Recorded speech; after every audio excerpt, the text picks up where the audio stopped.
Hi, JD. Welcome to the College Advisor YouTube channel. I am so excited to interview you today for a lot of reasons, which we're going to get into. But I thought before we started, I would give you a little bit, I would tell our audience a little bit about you, which then I think people will understand why I wanted to interview you. Um, JD Slajchert, I said it right. Um, Yeah, that's correct. Yeah, as a former Division One athlete, you played basketball, hmm hmm correct? Once You, upon a time. once Yeah, once upon a upon a time. time Yeah. at UC Santa Barbara, Go and Gauchos. pardon the Gauchos, yes. And you're the best-selling author of several books, which we will talk about. You're a TV personality, speaker, university professor. I almost said president. Oops. Maybe One one day. day. One We'll see. day. Yeah, not A, yet. a recent Emmy nominee and a philanthropist, and you were born and raised in Los Angeles. And here's where the story begins, I think, is that during your senior year of high school, it was high school, Mm-hmm. right? High school, yeah, when I met Luke, yeah. Right. So Luke's sister came up to you and said her brother wanted to meet with you. And then maybe you can tell a little bit about that story because it really sets the stage for everything else we're going to talk about. hmm hmm Yeah, Hilary, well, thank you for having me on. Thank you for coming by class too. That was special to, yeah, Yeah. sit in person and just get to know one another a little bit further. Marathon runner to marathon runner, that is Yeah. a unique group of people. So I have a lot of respect for you and yeah, how you carry yourself. So it's a pleasure to talk further. But for me, as you alluded to, so much of my story and the origin is with Luke and this young boy that changed my life. And yeah, Luke was just my biggest fan when I was going to Oak Park High School, which for those of you that are listening locally, I'm sure you know all about where that is. And um, And yeah, it was just, people who don't, it's in Southern California. So, yeah, just a local public high school, right. nothing out of the ordinary about it. But I think that's part of the magic in our story is it could be anywhere, any place, anytime. And Yes. um, yeah, I played basketball there, and Luke attended all of my high school games, and I didn't even know who he was, but he was someone that was battling sickle cell disease, and he let his sister know that the last thing he wanted to do before having to get a bone marrow transplant at the only age of 6 years old Mm. was meet me and play basketball with me, and I was 17 at that time, and that would have been 2013. And yeah, the rest is essentially history. I mean, Luke and I became inseparable right away, and I'm always yeah, carrying his legacy with me in everything that I do today. Yeah.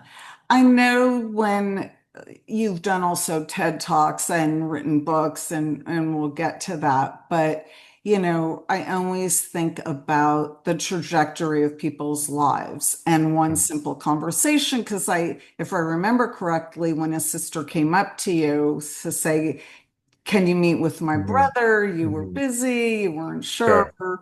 And then she told you why it was so important, right? And I think that changed the trajectory of your life, right? By Oh, massively. Yeah, saying massively. yes. Well, I think a big part of my story with Luke is, I'm very candid about this. This is not something I'm not open about. I talk about it in interviews, but to my students as well, and to any motivational speech I give is just like I was sort of the kid growing up on the other side of the hill with means, and you know, I had no reason to not get everything I wanted whenever I wanted, and was a very spoiled, I would use as a good word, kid. And Luke, he had an amazing family that supported him and looked out for him. And by no means am I saying he wasn't loved and adored, but Right. he just had at a very young age, he was dealt incredibly difficult circumstances with the illness he had. And I think for me, I was as I said, I was 17 when I met him, and I thought I had struggle. I thought I had bad days. I thought I had stress and anxiety and all these things. Right. And it was Luke and being around him that sort of showed me. And, he wasn't shy about it. He would straight up tell me, hey, dude, you've got nothing to complain about. You got Yeah. everything, you can do to change what's bothering you in your life. You have the opportunity to go live. I don't. I'm in a hospital every day. And to have a young kid tell you that is, I mean, I don't know what more you could ask for in terms of motivation after that. And that's why even all these years that have passed, it's like I talk about it like it was yesterday because it was so impactful. Yeah. And yeah, it's one of the things that I wanted to bring up, when I originally heard you talk, and then before, as you were going to teach this class, and then Hmm. when I learned more about your story, one of the things that really struck me in the kids that I work with as a college advisor, but my own three girls, I talk about the power of conversation and how a lot of people think it's the big decisions you're going to make in your life that are going to change your life, which they could, but it's these little ones where you take the time to talk to somebody. And I just wanted you, because you're younger and maybe kids will listen to you more than they listen to people who are a little older. But I get concerned, everybody's on their smartphones, they're losing the ability to make eye contact, to look up and talk to Yeah, people. let's talk about it. Yeah, and You're talking to the right person for I this. know Yeah. that's why you're here. And I feel like it's a dying art, and I don't want it to be. And I think human connection it's essential. It's essential. It's like watering your plant or feeding your body. And I guess, what advice would you give high school students as they move towards adulthood Hmm. and learning how to talk, to make personal connections face to face? I taught my girls to call people, call them on the phone, and sometimes they did, and their friends were like, "What's wrong? Like, why are you Okay, calling awkward. me?" Yeah. Something wrong? Yeah. Yeah, Yeah. Now, that's a great question, Hilary. I'm glad you asked it because I don't get to talk about this a lot, but I think it is so vital, and I agree. And look, how about, I mean, take us, for example. We met when you came onto campus at Cal Lutheran, and I, spoke about my class, what I'm up to, and gave a pretty brief overview of who I am to you and the group you were with. And yeah, you reached out and we sat down once again in person and then we built this connection, and like I mean we could like we said we could have easily just done a Zoom or done a phone call even, yeah, but it was like, hey, let's sit face to face, and that means something to me, personally, like um and I think the advice I would give a high school kid now, I tell my students the same thing at university too, but I would give it to high school kids is like, look, let's not be naive and say, yeah, get rid of your smartphone tomorrow. I yeah. mean, No, that's no, just no. not, this is the world we live in, and everyone is a victim to the Yes, addiction of these phones. I mean, I myself am part of that as well, but I do have tactics to overcome it when I have to do what I call deep work um or just necessary creative tasks. And what I'll do is, and this would be the advice I'd give, is literally take the phone and go put it in a different room, put it in a drawer in your closet, and don't, don't sit away from it for 3 hours, but that 45 minutes where you can work on an assignment, do some reading, interact with your parents, is vital. And then go and check in and go on social media or whatever it is you do, and then right. go back to it, and then put it away and go to dinner. And Or these are actually call a friend instead of texting them, right? yeah, for sure. Calling is always better, and then in person is the best. And like if you have the chance to sit with people, but yeah, I practice these things in my own life still, where I'll Right. remove the phone. I mean, if you have it near you, you will go to it. So It's you have to tempting. physically just put it away. Yeah. Um, and that's sort of the advice I would give. Okay. Okay, this is kind of intertwined, but you you started writing a book called Moonflower. Mhm. You hand wrote it, Mhm. which, is very unusual these Right. days, no matter what age you I'm are. a pretty unusual person. Yes, I've you come to are in a learn. good Yeah. way, in a good way, not a bad way. But I think the handwriting was because of a professor hmm that you had who wouldn't let you guys type it up, right? Yeah, that's right. So can you explain a little more about that? And because that Yeah, of leads into course, of some other course. things that I wanted to talk about. Yeah, well, and as you well know, and obviously I'm sure we'll talk about it more, but that was the primary message of my TED Talk was how handwriting is something that saved my life, but can save the lives of others. And yeah, my college professor, Macy Bernstein, he's a riot, and just a funny guy altogether. But we had this really, uh, interesting relationship where we didn't quite get along at all. Okay. And I was never a very good student growing up. I struggled with, I mean, truly all subjects, but in particular writing or English. And obviously that's a bit ironic given that I'm a novelist, but yeah, I just never did well in any of those sort of assignments and things until I got into this class. And it was a writing class at UC Santa Barbara, and she had us, yeah, handwrite everything. And I think what was interesting to me was what would come out on the typed page was a drastically different thing than what would come out on the handwritten page. Yeah. And I found this creative spark that, uh, yeah, just fueled my appetite to write in a way that was unique. And I think I'll be honest, it took me years later to figure out that truth or that difference in me.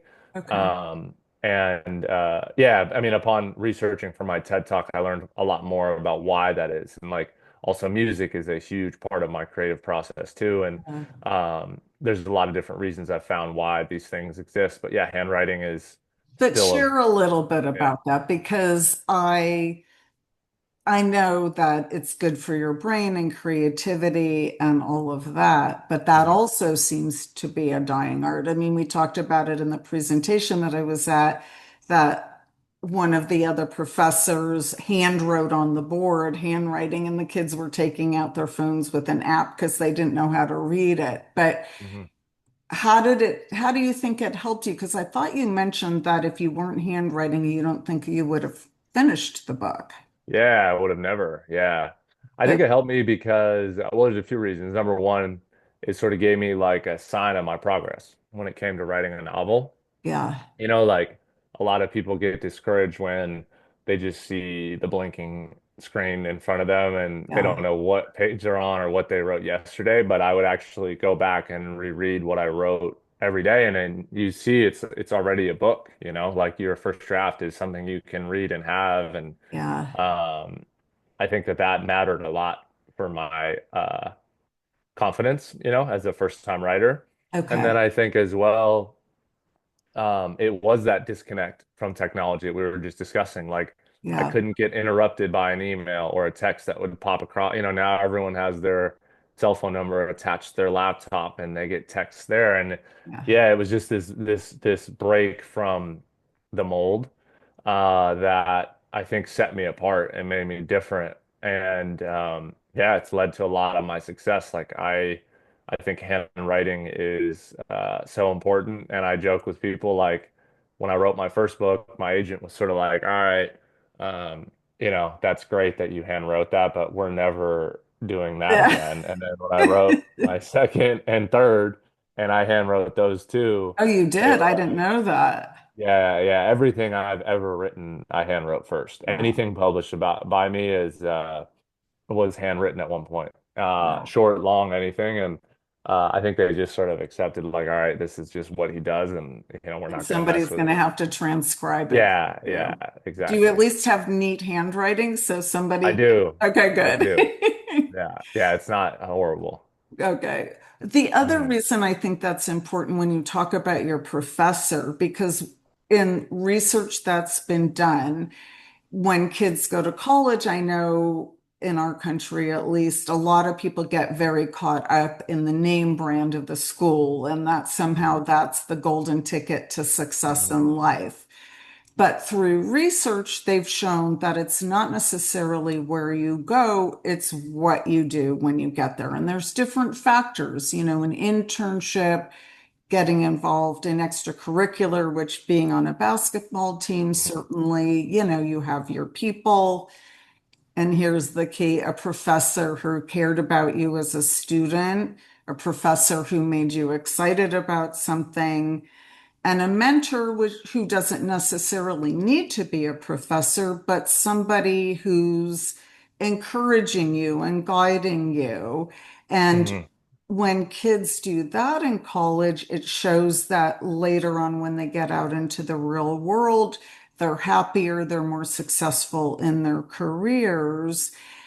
I know too, and I get part of it is developing self-confidence, but a lot of times I talk to kids about, go talk to your teacher at high school. Ask them, why are they an English teacher? Why are they a history teacher?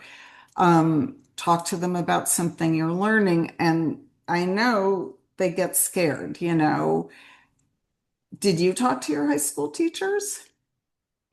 Or did you? Probably not, I probably not in know. the way you were hoping for. I was mostly No, getting in trouble. I know. But then when you went to college, Oh yeah, things changed clearly, in a big way. Yeah. yeah. I don't know if you can elaborate on that. And again, saying to kids, hey, it's not as scary as it looks, because Hmm. most teachers are there because they really do want to help. Hmm. And Yeah. Well, I think, look,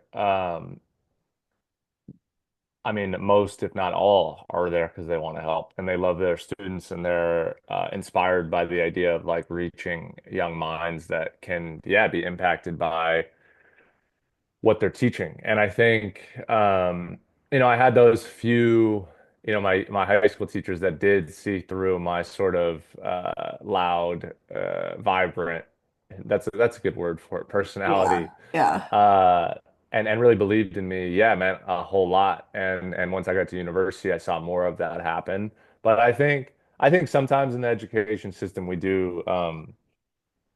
Missed out on the skill sets of others. So a big part of my story, and I believe we spoke about it briefly when we sat off camera, but if we Mhm. didn't, I attended Phillips Exeter Academy as well as a Okay. postgraduate. And that was where I saw my real blossoming as a intellectual because Phillips Exeter focuses almost entirely on the spoken word for all of their Okay. classes, and they teach in a way that's called the Harkness method. I'm not sure if you're familiar with I'm that. not. I'm not. So the Harkness method is, and it's actually super interesting, and I sort of lead my classes at Cal Lutheran like that in the same way. But the Harkness method is every class at Phillips Exeter is at a round table, and the teacher does not have like an assigned seat at that table. They just come and sit wherever the open Okay. seat is that day, and we're all sitting amongst each other, and we're all leading the class Wow. together. And it's a discussion. So math, science, English, Okay. theater, what it doesn't matter. Every class you come in and the teacher usually doesn't even start the day, the students do. And if you Okay. get sort of off topic or go down a rabbit hole in the discussion, the teacher will then guide it. Okay. But primarily, it's just the students having a like almost like a debate. And Okay. I think for me, I was never a good test taker. I didn't really do well in my assignments like that. And but I was always very verbal and loved to have conversation, use dialogue, and I saw that rewarded for the first time at a higher education, and Mm. I think that gave me confidence to see maybe yeah maybe I'm not a great test taker, but I have other skills, Right. and I think that that was big for my maturation. Yeah. And I think a lot of kids, I was not a good test taker. Yeah. I was not great in school. And Mhm. eventually went on to get my master's degree. And not everybody, there's some kids who start and they just take off, and others who are maybe late bloomers or just trying to figure stuff out in a different way. And I probably a lot of the problem with the school systems, which, is they're designed to teach to the masses, is Right. there's not very many alternatives other than taking that test and doing X, Y, and Z. And so it's great as you're teaching and talking to people that it can really chip away at your self-esteem, I think, when Hmm. you're Hmm. not doing well, you're not the honor roll kid, you're not this kid, but you have a lot in you, but you just have to find a way to access it. And Well, I think it's easy to fall in through the cracks. Like I remember being in so many classrooms where I could just zone out and sit in the back and yeah, not feel I mean like I belonged, you know. And yeah, I think a lot of kids can relate to that. And at Exeter, you could, I mean, you really could, it was a round table, like it was small. And if you came in and were silent, you know you quickly fell behind. I mean, you couldn't hide, and I think that I needed that exposure to right. then not only become more confident in my voice, but also, Hillary, like learn how to listen too, like Yeah, if you're not listening to your classmates, you're also losing the lesson and you're also falling behind. So you had to, I mean, really be engaged, yeah. and it would be amazing how fast those classes would go by versus being in high school where you have a teacher just standing up there talking at Lecturing. you. Yeah, and I mean, that's not engaging, and No, so no. yeah, as a university professor, that's how I try to lead is by making my students a part of the conversation at all times. Well, then you have more agency in it. You have more Yeah, right. ownership of it. You're not just student professor. You're kind of in it together, which I think Hmm. is a big Hmm. piece of it. I wanted to go back. You wrote a book in Love and Loss, right? It's a documentary. It's a The short documentary, sorry, documentary. Yeah, sorry, yeah. sorry. You have done so many things, but in that, one of the things that really struck me is this little boy, Luke, again, because he's just Yeah, it all woven through starts with all of him. Yeah. this, is you said something about he believed in you. Like he really had you on a pedestal. I know you talked about visiting him in the hospital, and your picture was up there, right, with another basketball player. I'm sure there were other people in your life that believed in you, but what was it about that little kid that he gave you a gift in a way? Yeah, for sure. Well, I think what struck me so much about Luke, as I mentioned earlier, was just this idea that he believed in such a greater path for even myself. Like he pushed me to see, um, think bigger, like dream bigger, and not let small things bother me and stop me from a larger mission. And I think, Luke was, I mean, it's really spiritual and sort of it's even hard to put into words, but like as the years have gone on, since he passed, it's really true that like it's to me always feels like as I reflect back on Luke that he knew he didn't have much time, like he knew his words held value and he had to say things like he did not wait to small talk and then ask me Yeah, such an I mean it would be upon arrival. And yeah, I was just drawn to him. And drawn to also I think how much I knew he looked up to me yeah. to be there for him, because I didn't know what his medical future looked like, and I knew how much he loved me, and I just felt like, hey, I need to support him as hard as I can, because I don't know how much longer he has, and I just dedicated myself to being there for him. Uh, I've heard at times, when kids are really sick, they end up on the spiritual level in a way. And I, you know, kids often get dismissed. I think, oh, what do they know? What do they know? But I think children know an incredible amount if people are willing to listen to I them. think, I mean, I would argue at times it's been a theme of all of my novels I've written Yeah, is that the innocence, childlike innocence, we have to protect with everything we have, yeah, and sometimes as adults, we have to remember and go back to that because as we get older, we get further from that wonder. yeah, And that's a terrible thing. I mean, if I always say if children ruled the world, there would be no wars, there would be no racism, sexism. yeah, We'd all be sort of equal and living a bountiful life, you know, and like I think kids are much wiser than we give them credence for. absolutely.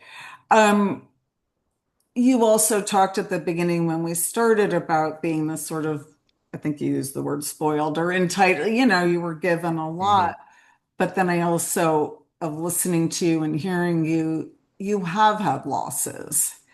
And I know your family's restaurant, Moon Shadows, Hmm. which I grew up Hmm. knowing about forever Hmm. in Malibu through the Palisades fire, which was for Yeah, people who lived in Los Angeles, was all the fires are right. devastating, but especially that. But you said something that I also agree with, and this is probably why we're doing this today. But you said something about adversity as a superpower. That's right. And I think, I've come to the conclusion that life just never goes as planned, good or bad. And you can either embrace the bad and learn from it and figure it out, or you can wallow in it and, woe is me. So I want you to respond why you think adversity is a superpower.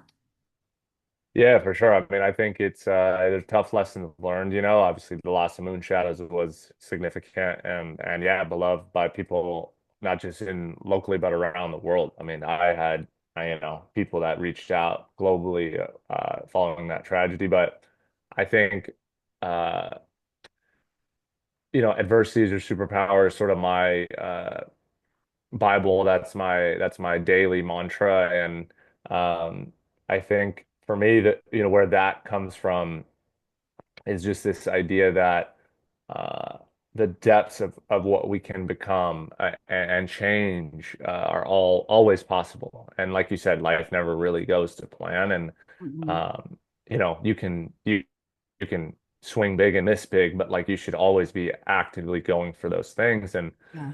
I think when you go through adversity, and I talk to my students about this just in the last couple of weeks, it's like it gives you a strength to Yeah. dig even deeper that you didn't have access to before. Right. And to achieve great things, you will have to sacrifice a lot, and um, that's just a part of it. And if you don't want to go out and do those things, then that's up to you, and you can live a sheltered life and not put yourself out there a lot, and you won't have as much loss if you can't handle that. But I think like it comes with the territory of having large, lofty goals, as you will have larger losses. And I think adversity helps you manage the stress that comes with that stuff. And yeah, I'm a big proponent of using your story to catapult you into whatever Right. you want to do. Right. And that, I know kids are kind of protected these days in a lot of ways, but I think how you really grow is when you fail. Yeah. Something happens because it's Fall seven, awesome rise when things eight, are you know? going great, but it's when you don't, when things are not Hmm. going great, that Hmm. you grow. Yeah, I completely agree. Well, I tell my students this just in the last week, when we sat down, is like, um, I say personally in my own life, if I'm actually not going out and failing, like if I'm just achieving everything that I want and it's just like boom, boom, boom, Yeah. I'm not aiming high enough. Like I'm not asking for enough. I mean, I think people say that in business, when it's like if you're fundraising or trying to put together a deal, if they accept the first offer you throw at them, you didn't ask for enough money Yeah, kind of thing. yeah, yeah. I feel like in life, that's how I think about failure. Like if I say I want to go do this or run a 3:30 marathon Right. and and then I run a 4, I'm like, okay, I have work to do, and that means I do have a goal that I need to work towards. If I'd have gone out and run a 3:30 in LA the first time, um, it I wouldn't have set a hard enough goal. So failure is important. Yeah, I know, which is hard to take. It's hard to take, I think, especially when you're younger. I want you to talk because I know you have a documentary coming out, and I would Yeah. love for you to talk about it a little bit. And is there a timeline? When can we expect to see it? All of that. Hmm. Yeah, so I mean, it's we're in production actively as we speak. As you well know, this documentary is a huge part of my story with Luke, and that's the centerpiece of the project. We don't have an exact release date yet. It will be streaming on Victory Road Plus. So huge shout out to Mike Masson, Victory Road, our director. He's unbelievably gifted storyteller and has such an imagination for this story. I think people are going to be blown away by how he visually captures everything that's happened in my life. And Nightwind Studios is also on with Pamela Price, Matt Neal. The whole team is exceptional beyond belief. So I'm very blessed to have a great team around me. Yeah. But we're actively looking at different festivals to release it at and debut Okay. the project at. So I'll have to probably come back and do another interview with you to share more about, Absolutely. yeah, Absolutely. where it'll be and when people can expect it. But it will be on Victory Road Plus for the first year. Okay. Um, and then, we'll actively take it out to other streamers and that sort of thing. So I'm Okay. excited. It's in a great spot. We've got a lot of footage to go through from the TED to the Emmy nomination, and obviously everything surrounding Luke and Moonshadows as well. So Right. yeah, it's a big project, but we have a good team of creative, talented people working on it. Good. Well, you've attracted it, I think. It's a good story. But question that I should have asked you at the beginning, but I think it fits either way. Uh-huh. Before Luke, before a lot of these other things, did you have a dream in your head of what you thought? People always ask kids, what do you Yeah, want sure. to do? What do you want to major in? What do you want to, what's your career goal, trajectory, all of that, which I think is Yeah. really hard for young people, but Uh-huh. I don't think you envisioned your life this way. No, Yeah. no, no, no. Definitely not. Definitely not. I mean, it was always sports for me. I was always going to play in the NBA. That was Okay. always like There we go. the top of the hill and uh what I wanted to do and become. But I think, you know, for me, after Luke passed, I actually saw basketball as a less motivating source of happiness for me. Like, I think I had a look in the mirror and sort of felt like I can't just let Luke's story be gone with him. And I took on the opportunity to tell it, and everything has just unfolded around that. And I'm very pleased with my that decision because I know for me it's going to be a lifelong mission to keep sharing it in every way I can. Yeah, and you're still connected to his family. You guys Oh have a yeah, foundation. yeah, We're we going to put talk all every this in day. the show notes and Yeah, make sure people have cool. links to check out more. So, any parting words of wisdom? Well, once again, Hilary, thank you so much for having You're me. Thank you welcome. for, yeah, just like, as we said, like making that in-person meet. I know you're busy too and you have a lot going on. So I do appreciate it. And I'm excited to see what people think of our chat today and to reach out and learn more about my story. Hopefully watch the documentary when it comes out. But I think my parting words would just be to um, continue to take even the small wins too. Like I think with my students, people look at me now and they see documentary, they see TED Talk, they see Emmy nomination, they see multiple books written, and it's just like overwhelming. How did you do this, and this? And I mean, look, there were years, yeah, years upon years of just small incremental Right. progress where I wasn't getting any sort of traction on any of these things. But I just knew in my head they would come if I Right. just kept working hard. And like we talked about, I know we mentioned this, wanting to talk about this, and I'm glad I remembered, is like failure. Like Yeah. with the TED Talks, I was trying to give a TED for 3, 4 years, and they denied my application every year. Wow. And yeah, there was a lot of frustration for me with that because I knew in my head I was deserving of that platform, but they They didn't weren't agree. biting. Yeah, and I think but that's exactly why I eventually did get it, and why I'm here today. And I think even though now it's like waking up and there's really big progress being made every single day, Yeah. don't be afraid of the small progress too, and celebrate that. And yeah, for anybody out there listening to this, the path you're on, it will happen. It might just not happen on the schedule you hope it will, but don't let Yeah. that discourage you. Right. And exactly, like don't let people kill your dreams. I mean, No, I think, no. yeah, I think it's just constantly reevaluating, reworking things because then you got on to a TED Talk, right? You could have just said, oh, forget it. Yeah. Oh, and many times I almost did, but I think like that's when you have to fall back to your why and have a great why, and let that help you through the bad days, because there will be bad days. There are. I know. I know. JD, you've been amazing. I can't wait to see, and I am going to go buy the book and read it. I haven't done it yet, but Yeah, please do. yeah, I'm excited to. I'm excited to see the documentary. I think you're sending such an amazing, not only keeping Luke's memory alive, but more than that, putting that energy that you have and the positivity out to young people. You know, the world is not always an easy place to be, and you're up against social media where everybody thinks life is just handed to you and everyone's living a perfect life. And for kids to understand it's not true. You know, nobody lives a perfect life.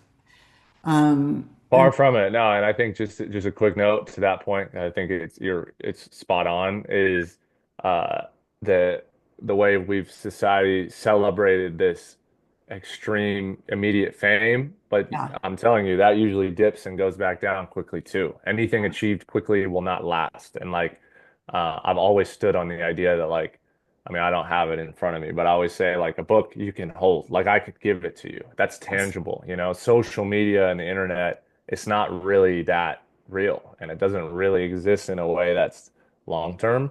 yes, Put your stock and your investment in time into something that's tangible. that's great. That's a perfect way to end this. I mean, I'm sure you and I can go on forever, but Yeah. thank you so much. I really appreciate it.